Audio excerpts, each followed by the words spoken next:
Welcome to Mindful School Marketing, your go-to podcast for personal and professional growth. We're school marketers, business owners, and moms passionate about connecting other school professionals with tools and strategies for success. We love solving problems, exploring new ideas, and thinking outside the box. Let's transform your school and life starting right now. Welcome to Mindful School Marketing. I'm Tara Clays.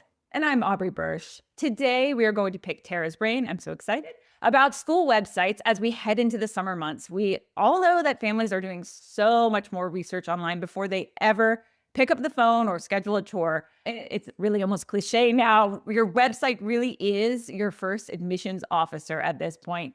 So let's start talking about how family behavior on school websites has changed. Tara, are there any trends you're seeing? For sure. I think anyone who works in admissions probably knows this just as much, if not better than I do, because you are talking to your families all the time, your prospects, and knowing what they've already done.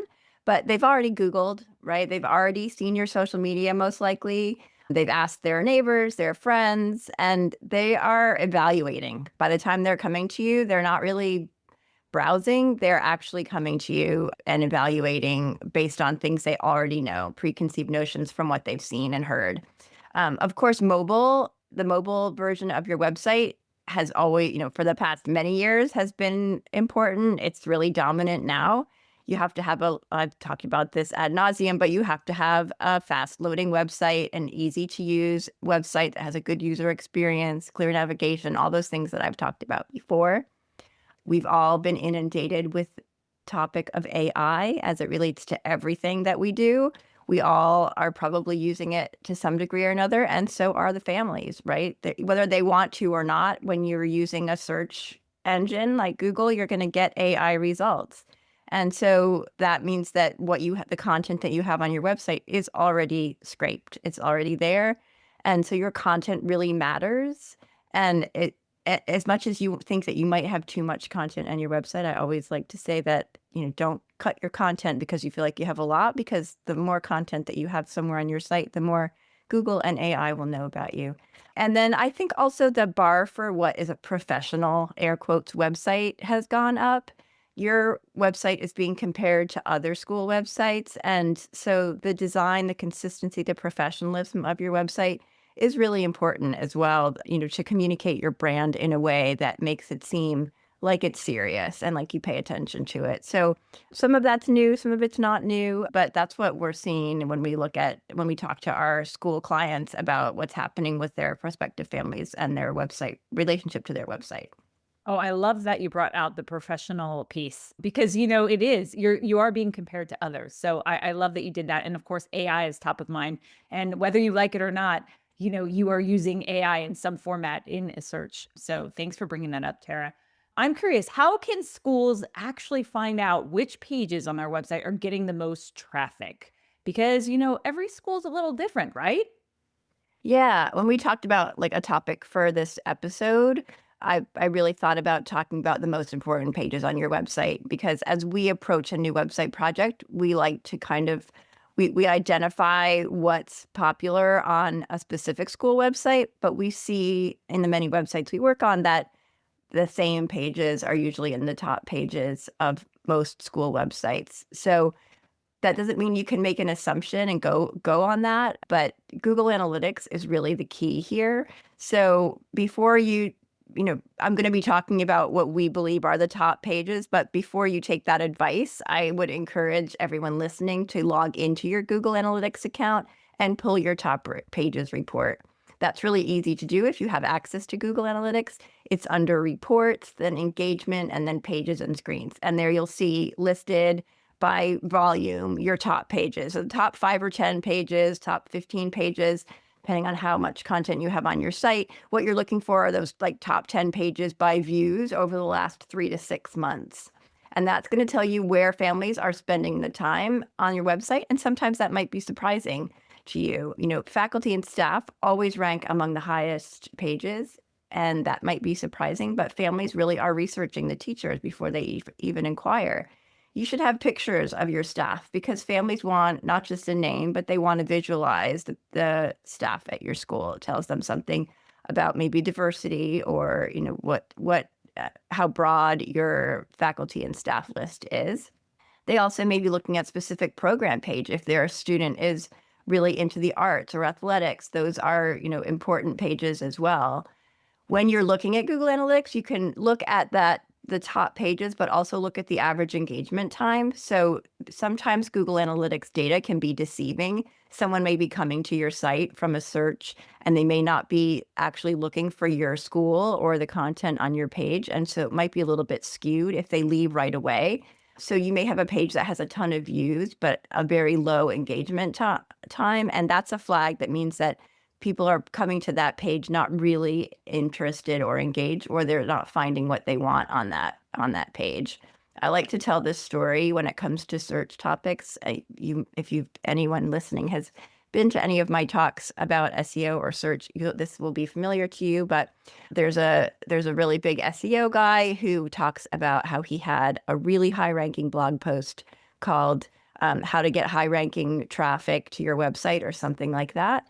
And when he looked at the results for his traffic, he saw that blog post was getting a lot of traffic, but people were leaving right away, and it's because they were Googling how to get high, not how to get high ranking, whatever. So his website, that blog post was coming up really, at the top for that search term, even though that wasn't what the post was about. And that just means that Google over time learned that was not satisfying because people were not engaging with that page for the reason that they thought they were going to it. So when you look at your Google Analytics, make sure that you're thinking about what's actually happening when people come to that page, because they may be coming to it looking for something that isn't actually what your website is about. I love that story so much. That was Yeah. a great illustration of what can potentially go wrong and why to look at and analyze the data that it's providing. Now, Tara, I'm, thinking of there's schools out there that may not have Google Analytics yet. Yeah. Maybe they haven't set it up, or they're really not sure if it's installed correctly. What would you tell them? Yeah, we do see that, especially with some smaller schools. So you could do a quick check. If you go to your website homepage in Chrome and you right-click on that page, you should see a little menu of inspector type options, and one of them should say View Page Source. If you click View Page Source in a separate tab, it'll open up the code for that page. Then you can just use up at File, you can use Search, or you can use the search keys, Control F on your keyboard. And you want to search for either GTM, which is Google Tag Manager, or capital G dash. So that will show you if there's a Google tag or Google Analytics set up. It'll take you and you'll see a little code in there. If you don't see that, it means that your website is probably not connected to Google Analytics or Google Tag Manager. And then you can go into Google Analytics and connect it and set it up. I'm sure if you ask AI or you Google a YouTube or something like that, you'll get information on how to set that up. If you have it, but you've never really looked at the data and you don't know how to access the data, you might think about who at your school may have had access to that before. You can try logging into Google Analytics using your school email address and see if you can get to it that way. But it's good to take a look if you can, so that you're actually using actual data and not just guessing or going on the assumptions or the information that I'm sharing today, which, while it will be helpful, it may not be actually accurate for your own website data. I love that. Don't go on the feelings, but go with the data and your Yeah. data, right? Yeah. That's great. Yeah. So I know you hinted at this earlier. Can you walk us through the pages? Like, what do you find on average to be the most important and most visited pages on a school website? Yeah, and I would say with all I just said about data, if you do look at your Google Analytics data and you see different pages from the top few I'm going to go over, I'd love to hear about what those are, because we always like to hear that. These are generally the top pages visited on a school website. And so if a family visits your school for the first time, they're probably going to land from their search on one of 5 or 6 top pages, and then they're either going to reach out to you or not. So I'm going to go over those pages, and then I'm going to talk about some things you can do to improve them. So the first one obviously is your homepage. This is the first impression that people have of your school. It's what we all the starting point for building a website, refreshing a website, sharing your website. And does it immediately communicate who you are and who you serve? That's really important. It's what everyone wants their school homepage to do, right? So your homepage has to answer really three questions right from the get-go. What kind of school is this and where is it? We like to put this at the very top of every page on a website. It helps Google know because there may be many Sycamore schools. And so people want to know if they're on the right Sycamore school, if it's the one that's near them. So we like to put the location right up at the top. And what kind of school is it? Are you a elementary school? Are you K through 8? Are you, K through 12? Are you pre-K? What kind of school are you? Put that up there at the top as well.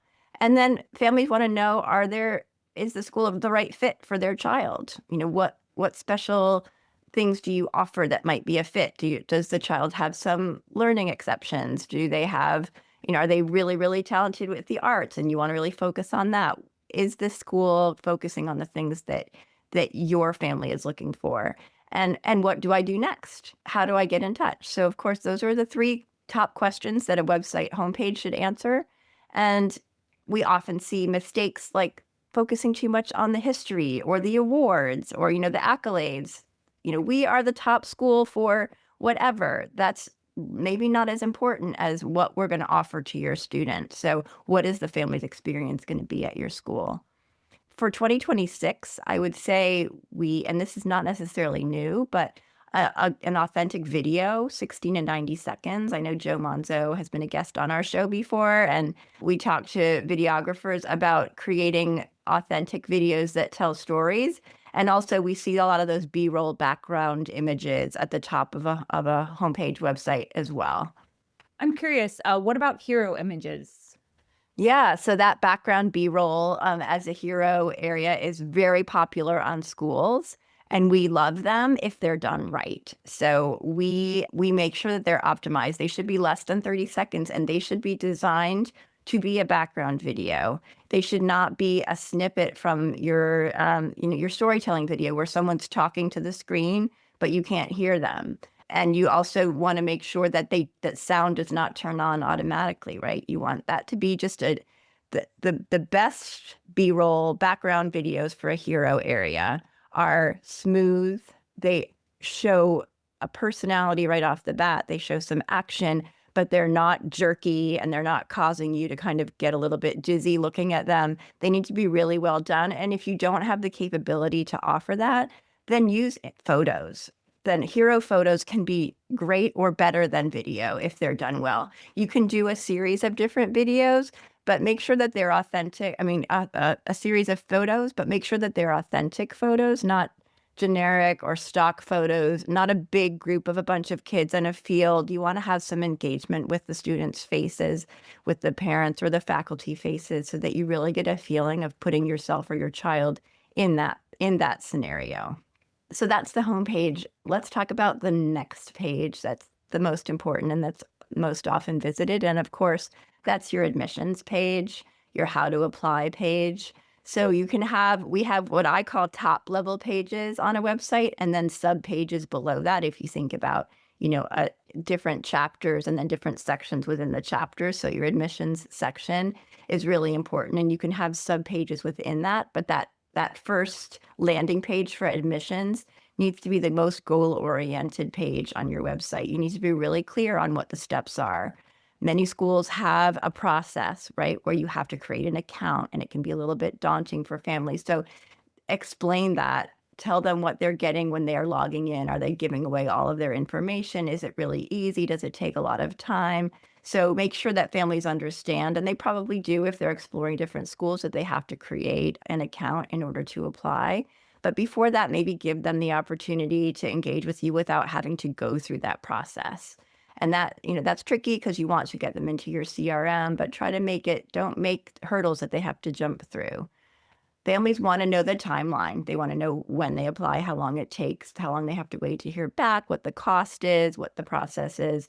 And also, again, on this page, it's the opportunity for you to talk again about what makes your school a good fit. So put that information there in case people are coming to your admission page right away, in case they come to your homepage and click right away on that admission apply or inquire button. Repeat your information there about what makes your school a good fit. And then make sure you're not burying the inquiry form or the request information button. Make sure that that's right there at the top and maybe even repeat it a few times throughout the page. I would recommend that you put on this page, like, is our school right for your child? Maybe some FAQs there that help build trust, that create some schema. If you know what schema is, that's what creates that good search nutrition, and helps people looking for searches. FAQs are often used to serve up information in that AI information that you see, the AI summaries. So put in some FAQs onto that admission page that can really help really give it a boost as well. I love that. The idea of being honest about fit. I think that's something that really resonates with parents so they can say, oh, yeah, this is for us. Or maybe this isn't for us because you're probably not for everyone. It's great marketing to be having that honesty and authenticity and talking about fit. For sure, yeah. All right, let's go on to number 3. This one, we've talked about before, actually, the tuition and financial aid page. Families go right there. Before they even really get going too far into your website and into learning about your school, they wanna know if they can afford it. We had a whole podcast episode with Dale Seabury about how to make your tuition page more engaging, so I encourage you to go listen to that. But this is the page that schools are afraid of. I have schools who say they don't wanna put their tuition on their website because then they're revealing that information to their competition. They don't want to be out there with that. They don't wanna be tied to it even sometimes. They wanna, be able to be flexible. But so hiding the tuition information is a red flag, though, for families. If they can't find that there, it makes them feel like you might be changing your tuition all the time, that you're hiding it. So you need to put that number on there, or a range if it's a range. If you have different financial aid packages, if you have, different offerings, but you need to have some dollar figures on there. Families are going to find the information somewhere. If they don't find it on your website, they're going to find it somewhere else, and it might not be accurate. So use this opportunity to have transparency in your tuition and your financial aid. That's going to create trust. And you can use this page to explain again why your school is a good value, why it's a good fit, what your philosophy is in your process. So it's an opportunity also to really speak more about what your school is about while people are also investigating the cost. That's so true. I love that you brought up the transparency and trust because hiding that tuition is definitely a red flag for parents. I'm curious, for those who didn't know, the Dale Seabury episode was episode number 91, I believe. So definitely look that up. So thanks for talking about this, Tara. Now I'm curious, what's the fourth page on your All list? right. So next we have your about page, often known as your mission and values page or a welcome page. So it's often underutilized with like kind of generic committee written type of language that doesn't really say much, or it's just, a rote statement of your mission and values. But again, families now, they're really looking for alignment. If they're going to be investing in a school, they want to make sure that they're aligned with your values, with your culture, with your approach to learning. So this is an opportunity to go a little bit deeper into that. It's a great place for a genuine message from the head of school, whether a video or a well-written welcome letter, real language about what your school stands for, what you believe. And a common mistake on this page is just listing your mission and your mission statement and putting in some accreditations and awards or things like that without really engaging in content about your school and what you're all about. That's great. And I'm curious, what's number 5? All right. So number 5 on my list is your program page or your academics page. So of course, families are coming and they're looking for an independent school because they want their children to be able to learn. And they want to make sure that you're offering oftentimes a rigorous academic program or a program that's aligned with the needs of their child. So these often feel kind of like brochure pages, lists of courses or different grade levels, but again, what families want is what's this going to look like for my child? What's the day look like? What are they going to love about learning here? Show some great images, put a video here. Maybe this is a great place for some testimonials from students about what they love about their classes. Student spotlights, teacher voices, a day in the life type of thing could be really valuable. And we don't see this content very often on these program pages, but I think that it's something that you're going to see more of as we get into more storytelling opportunities on school websites. We talk about it a lot, but it doesn't actually get implemented very often because it is more effort, right? Absolutely, but I would love the day in the life. I mean, parents really wanna picture their child at a school, and the day in life really brings that together, so thanks Hmm. for mentioning that. I'm curious, do you have a rule of thumb for how much text is too much on these pages?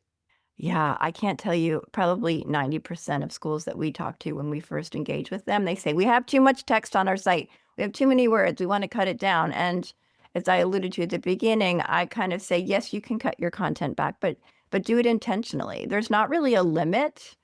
There's not really a maximum or a minimum limit as terms of how much content. You want to say what you need to say, and you want to do it in a readable way. So it's not necessarily having too much content. I think more content is better than not enough content because again, your site's being scanned by bots, by algorithms, and so the more content there that they can learn about you from, the better.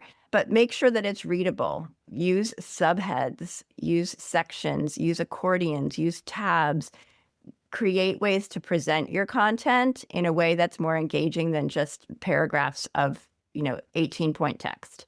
Have it, make sure that you're organizing it and making it easy to scan. Use bullet points, those types of things. And that way you won't feel overwhelmed by how much content is there, but don't create content just to have it, but say what you need to say naturally in your own voice. And I think you're not going to go wrong. I'm going to add one more page to our list, and that is the contact page. It can be your visit us page, but usually we just have a generic contact us page, and it is usually that, just generic, but it's really often neglected. So put a picture of someone, put a picture of your admissions person or your head of school, someone on that page so that, again, you're putting some personality to the school, not just a map and a list of your address and a contact form. But also, this is another opportunity for you to have some next steps. Put a inquire button on your contact page. Put a link to your upcoming open houses on your contact page. And if you're using a chat bot, which more and more schools are exploring right now, make sure that that is helpful and actually routes to a human quickly. The chatbots are great, and I'm experimenting with one on my own website. But I think if they look too generic, they can do more harm than good because families know that they're just chatting with an AI agent, and nobody really wants to do that, right? I love that you mentioned chatbots though, Tara. And speaking of chatbots, that brings me to thinking about AI. And you mentioned that earlier in the context of how families are searching, but I kind of want to flip it around. How can AI actually help school marketers improve these pages? Because I know a lot of our listeners are maybe one person marketing teams or wearing multiple hats, including marketing, and are hearing so much about how do you use AI for things. So I'm curious how they might use it for this. Yeah, I mean, everywhere we turn, there's different episodes on podcasts and webinars on how to use AI for different things, and I, of course, use it as well. I'll say something interesting as an aside is that as someone who's got adult children, people in their 20s really hate AI and make fun of the older generation for using it so much. And so I'll be really curious to see as those 20 somethings become parents, how they're reacting to content that is AI generated, sometimes quite obviously. So as much as I will recommend using AI, I also will really give, a very clear warning to be really careful about becoming too dependent on it and too much copying and pasting of it because it is going to become more and more obvious that it's being used and people are going to be more and more turned off by it. So you want to make sure that it is not a replacement for your voice, but that you're using it as an assistant. So, going like page by page with some examples of how we've been using it is to, for example, try pasting the text or your PDF or your whole a link to your homepage into ChatGPT or Claude and ask a very specific question, right? Does this immediately communicate what my school is doing, who we serve, and what makes our school different? And ask what's missing. And you probably will get back an honest assessment of what might be missing from your homepage and what it's communicating. So it's a good kind of test. And you can also ask for some variations on some headlines and get some options for something that might be more compelling than just the name of your school as the headline in your hero section. For your tuition page, similarly, you can really use AI to help if you're a little bit nervous about the language on that page, right? You can say, help me write a financial aid section that's transparent and warm, not defensive. And then take that and make it into your own language, but it might help you feel more comfortable communicating that, some of your selling points on your tuition page without sounding too defensive or corporate or legal sounding. So those are some really good ways to use AI. I think on your admission page, you can also ask like, what questions are unanswered on this page? What would make someone hesitate to submit an inquiry? And that might give you some insight as well into whether you're communicating clearly enough how easy it is to inquire. For SEO across all your pages, you can ask ChatGPT or Claude, what questions do parents of elementary school age children ask when researching independent schools? Right? That's a pretty basic thing, and see if your page content actually answers those questions. We'll often go in and type, if our school's in a market, we will say, what are some of the best private elementary schools in Houston? And your school may or may not come up there. And if it's not, you can say, why aren't you listing my school there? And it will tell you. So you can really use it in some powerful ways, but just to caution that if you're using it for messaging, be sure that you're being really careful about that. It is so tempting to just quickly copy and paste, but I think you need to really make sure you're going over it and checking it over and customizing it for your own voice.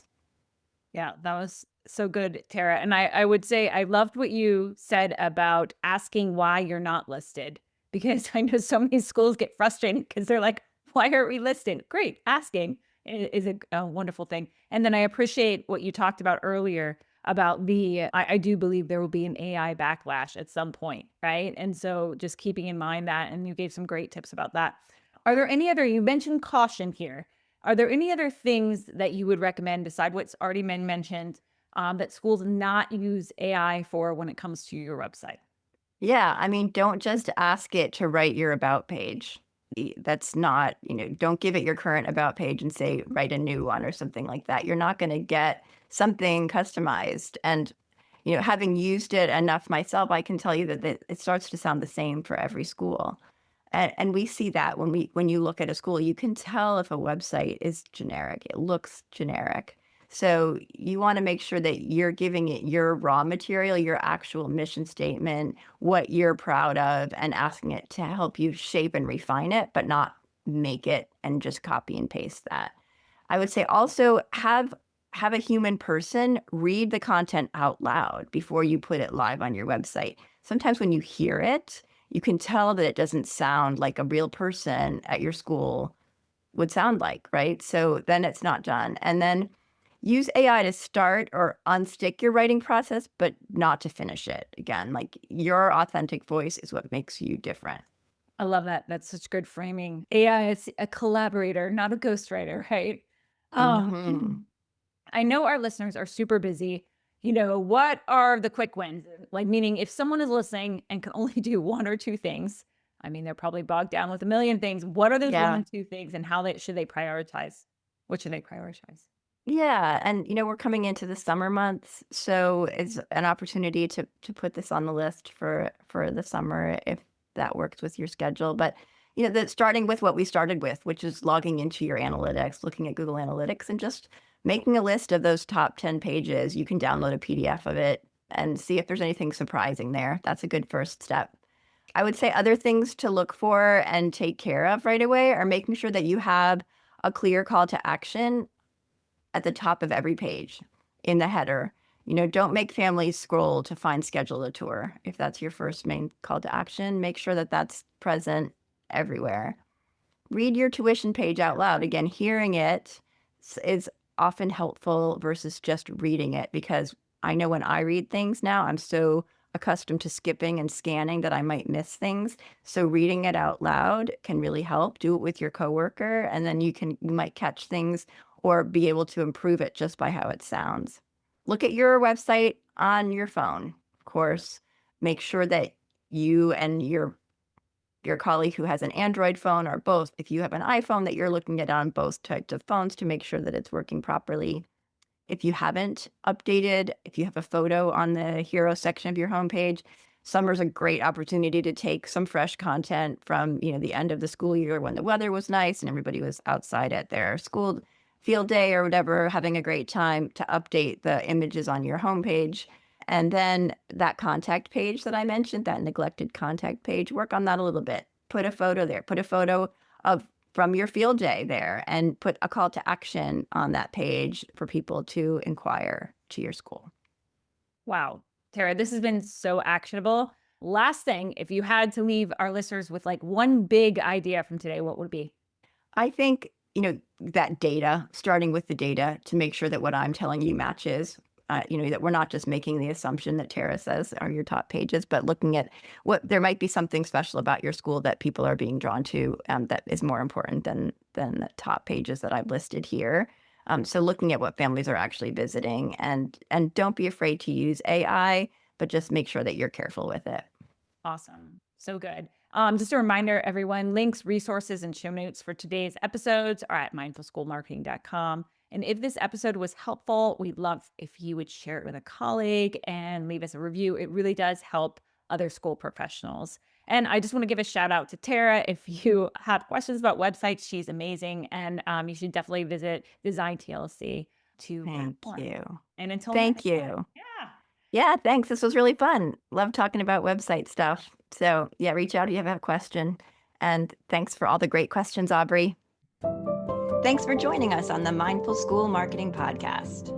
We'd love it if you pop into iTunes and leave a review, 5-star preferred. Let us know how you like the show. It helps us improve what we're doing and helps others find us too.